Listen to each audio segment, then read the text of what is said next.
Assalamualaikum dan salam sejahtera. Saya Amira Syafiqah binti Abdullah, pelajar semester 4 Sarjana Pendidikan Teknikal dan Vokasional. Pada hari ini saya akan membuat satu demonstrasi dan penerangan tentang penggunaan bahan bantu mengajar yang telah saya bina. Tajuk bahan bantu mengajar saya adalah mereka bentuk bahan dengan menggunakan batang aiskrim dan getah. Saya memilih tingkatan 1 dan bab 1 bagi pengenalan kepada reka bentuk setelah merujuk kepada DSKP tingkatan 1 iaitu membuat lakaran reka bentuk. Standard pembelajaran 1.17 iaitu membina objek asas. Di akhir pembelajaran ini, murid akan dapat membina objek asas dengan menggunakan bahan terhad berdasarkan kreativiti sendiri. Secara ringkasnya, bahan bantu mengajar ini terdiri daripada batang aiskrim dan getah. Kita teruskan dengan bahan demonstrasi ini.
Para pelajar akan menyambung batang aiskrim dengan kertas secara simpulan atau lilitan.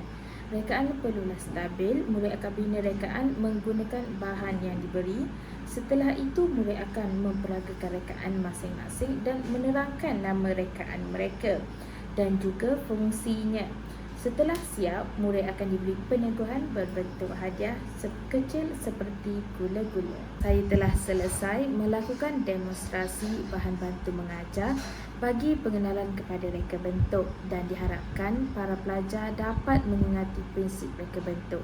Sekian, terima kasih.